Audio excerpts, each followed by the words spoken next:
Well, we weren't live, but we did record something with our good man who does join us every Monday, the man himself, Carter Bryant. Good evening, good sir, with your two straps in the back of your hat. Yeah, how are you doing? You saw that unfold on Facebook.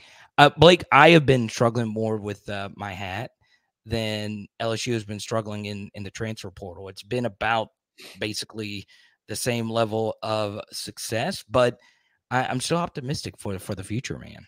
I am too. I mean, look, I think that, Carter, we can only talk about this so much, in reference to it, but we still have to talk about it because, look, we talk about LSU football when you join us. I'm going to start off with a report here from you, and let's get this take. So our good buddy, Josh Pate, I don't want to say went in on LSU, but he had a comment that I think LSU fans need to hear and listen to and find out just how true it is. So Josh Pate basically said that LSU's NIL collective is very clunky. It's something that you and I have talked about. I guess, what are your thoughts in reference to that statement from a national, arguably the leading guy in college football and what we do, saying that on a national stage? Yeah, so Blake, last week I had Andy Staples. So let me ask you this, Blake. Okay. How did you feel about Andy Staples' column last week? What was your honest thoughts on it? I think when I read it, I personally there he is. I honestly thought that it was written in a tone, if you will, of like, does he have some issue with Brian Kelly? Does he have some issue with LSU? Because I gave him the benefit of the doubt. I think Andy's really good at his job, but then I heard him on with you, and y'all went back and forth, and I was like, this seems, now I don't know the man's heart or anything like that. Yeah. This seems like this is personal to him. Right. So obviously he was on with me for an hour and a half. I didn't feel that. Like, so full disclosure, I think he made a lot of good points. I disagree. Exceptional points. Right. Exceptional points. I bring this up, and if people want to go listen to it, they can. It's kind of old news now. But, whether it's him or Josh Pate, I don't think most of the national media outside of maybe Pat Forty and a few others just hate LSU. They don't really have a whole lot to gain from just saying stuff about LSU just out of the blue, right? Mm-hmm. Andy Staples has been very promotion-y of LSU. He's had Cortez Hankton on his massive platform. So this is what I'd say to everyone that comes after the national media. And you have national media aspirations. I do as well. I don't think most of the national media just say stuff just to say it. I really don't think so, especially when those two are with two massive organizations that make thousands off of subscriptions when it comes to, LSU Go 247 or the Bengal Tiger or whatever. And I don't think, like, Josh Pate in particular is trying to piss LSU fans off. Now, he's had some absolutely garbage LSU takes, including when he put Notre Dame ahead of LSU in his program rankings. I think you remember that. And then he's had a few other LSU takes I disagreed with. But honestly, Blake, there's probably some truth mixed in it. He's even, followed up saying what he said about LSU. So when it comes from Pate in reference to reporting, he's never guessing. Yeah. Like, his take on stuff about football and programs is one thing. Like, that's his opinion. Right. When he comes out with something like that, he's not guessing. Yeah. And look, like, it's very well rooted. And look, because he's not a reporter, and he'll tell you he's not a reporter. But when he's hearing things and he's told things, he's not coming out of that from the ether. That's not coming out of nowhere. And look, here's the bottom line truth, okay? Ripping the Band-Aid off. Not every defensive tackle that was in this spring portal cost $1.5 million. Okay. Yeah. You had February, March, and April. You had 3 months okay, to find guys that can play here. Okay, so the bigger thing for me and what gets lost in, okay, this whole narrative of Blake being negative, Carter being negative is, no, we knew that this was going to be an issue. Okay, you hire Austin Thomas for a reason. I'm not blaming him. I'm not blaming Bo Davis. I'm, to some extent, Carter, not blaming Brian Kelly to all extents in the extent of they've had some bad luck. I mean, Jimmy Lindsey getting sick is not Brian Kelly's fault. Right. Like, I mean, there's been some bad luck, but it's your third year in the program.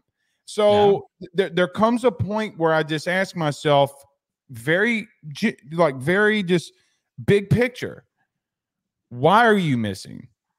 Yeah. And are you unorganized in the missing? That's if now that I've taken a step back out of being very aggravated, my argument has been I'm more mad at the misorganization than missing on players. Like, look, I really don't care that you didn't pay the kid that much. What I cared about is not everybody was asking for that, and then you still missed. Right. And look, so just to give you a little behind the scenes, I got destroyed for having Andy on my channel. I was shocked at how much blowback I had on that when he was mostly. Oh, you did your job. You had somebody that had a controversial take. Jesus Christ. And when so I asked him to come on the show the morning before all those takes happened. So I remember you came on this show on, and we talked about it on Sunday on yours. Yeah. It's like 4 days before it happened. So I didn't know that he was going to go scorched earth. And it really wasn't a scorched earth thing. But I say that because we have nothing to gain. The exact opposite is true when you are not overly complimentary of the future of Brian Kelly's program at LSU or whatever. But what I would overly not. We didn't do that though. Yeah, but some people get tight, because the truth is, if you're objectively looking at LSU's situation across the defensive line, if you were to look at this situation at, let's say, Florida, if you were to look at this situation at, let's say, Tennessee, a program that recruits at a high level, but they don't recruit at LSU's level, and you look at their defensive tackle room, and then you look at all these portal guys that they missed, and you see that lower tier programs are getting some of these guys, they would be like, what the heck's going on? Something has to be going on, whether it is Josh Pate's misorganization, which I do believe there is at least a sliver of truth in that, just based on the results, Blake, because if you knew and you said publicly, we need to go get defensive tackles, and everyone was saying we need to go get defensive tackles, and you still not landed one, I think most people, Blake, would say, dang, that's a tough year. So it's better to just be honest about the situation than just sidestep it. And the fact that Josh Pate, who interviews all these coaches one-on-ones, he has open access to pretty much every coach in the country. For him to say something like that risk some of his critical access with this big interviews that he does. So, well, and the biggest thing in all of this, because let's talk about the guys that they'll be bringing on. Okay, the biggest thing in all of this, nobody's taking a shot at Brian Kelly in reference to like that he should be fired, that we don't think that they could make it to a playoff. It's like that's the biggest part that gets missed in us talking about the miss or the misses. Okay, and us like it's ludicrous in a lot of different ways. Let me ask you this. Let's start off with Javier Suggs from Grand Valley State. Your thoughts now at this time that we're recording. He's not officially committed publicly, but things seemed to be trending in LSU's direction. What do you think about them adding Javier Suggs? So, I got a message from one of my biggest supporters asking me if LSU was going to land it, because there was a report out there that said that the expectations, I'm just going to tell everyone to do this with portal recruiting in particular. Don't put the cart before the horse. At this point, Blake, I only care if they commit or not. I'm not worried about visit schedules. I'm not worried about if this kid is potentially contemplating another school. At this point, Blake, I'm so burnt out on if this guy's actually committed or not that I just care if you could play, and I just care if you actually are going to commit. So if he does commit to LSU, he's fine. Obviously, I don't think anyone is going to be excited about Grand Valley State other than it's a connection to Brian Kelly's humble beginnings. But yeah, I think he's fine. I mean, I've only seen like a clip or two of him, Blake. It's not the easiest to go find Grand Valley State full game footage. And honestly, Blake, you played the game. When you would sit in a Southeastern film room or a high school film room, you really can only evaluate a player if you actually watch a full game or if you watch a long sample size of snaps. It's really hard. And really, it's because so many FCS teams run so much chaotic stuff. Like, you got to really know ball to know, or be like Brian Kelly and have some very, very big time intel into a player that of what they think of him. Because look, 7.5 tackles for loss, 5 sacks could mean a whole bunch of different things. And you can't relatively find that kind of film.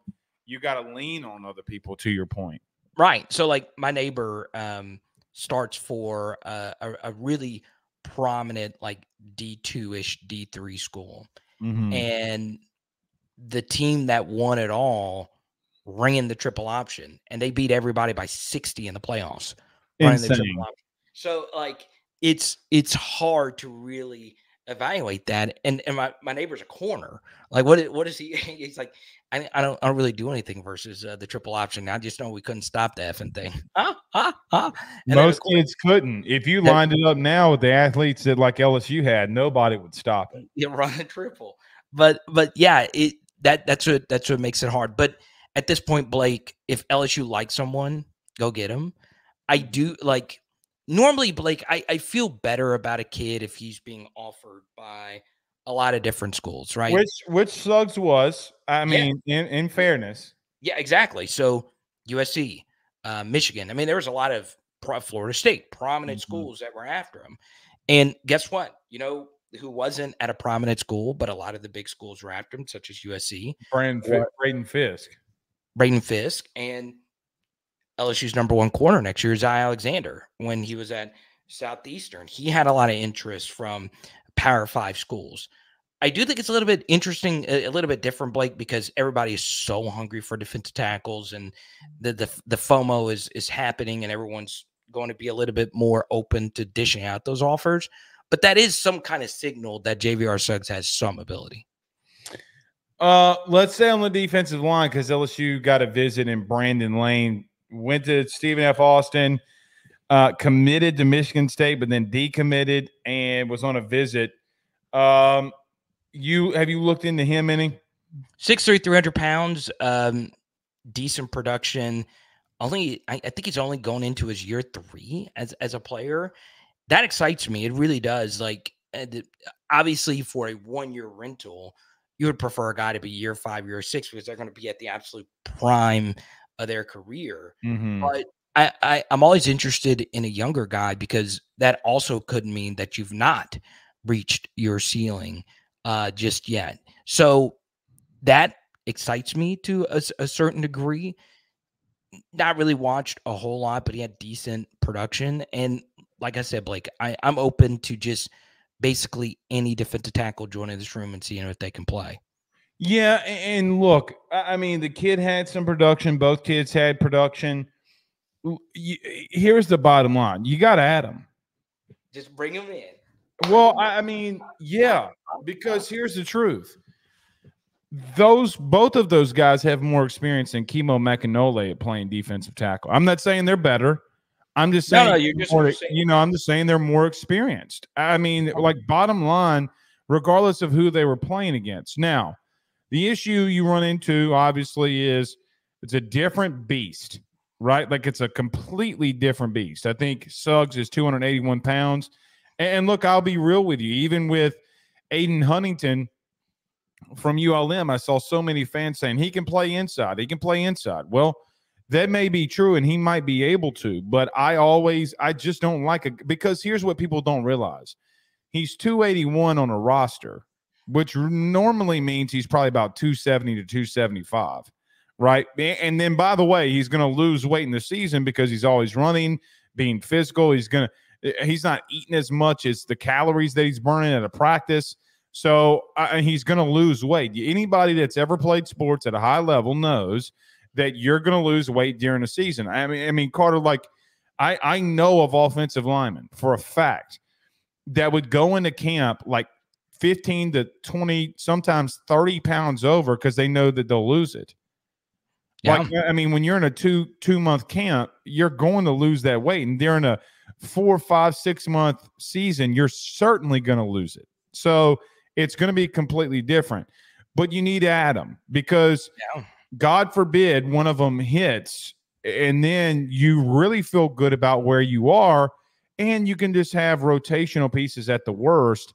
And I think it tells you, like, hey, Jacoby and Guillory's going to play, and you essentially have 4 guys that you're going to rotate at the other defensive tackle spot, right? Yeah. Paez, let's just say they, argument's sake, for the current moment, I'm not saying this is happening. Don't run to your local message board. Don't be that loser and say, Blake Ruffino said that we're getting both of these defensive tackles. I didn't say that. But hypothetically, you would have 4 rotational pieces with these 2 guys and Sean Washington, Gio Paez, Chemo if he needs to go in there. So I think just for bodies to see what works, and then you can go from there and see what happens. Carter, what was interesting too, we got so lost in this defensive tackle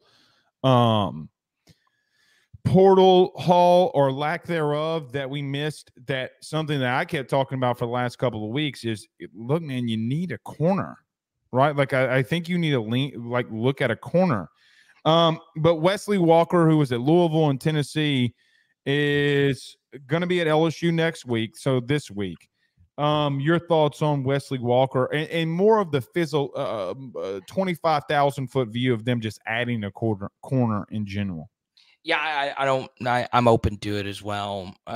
Wesley, of course, versatile DB, stepbrother of Tyler Barron, who's definitely was one of the better ends in the SEC last year. I'm open to it, Blake. And honestly, to factor that in and with the defensive line picture, and I know this more so factors in the defensive line, I love experiments. Like, I really, really, really do.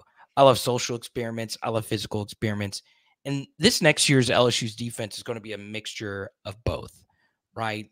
Because last year, Blake, they had 3 defensive tackles get drafted, okay? And guess what happened? The defensive line was terrible. It was still terrible, right? So now you lose those 3 defensive tackles. We'll see how good they are in the NFL.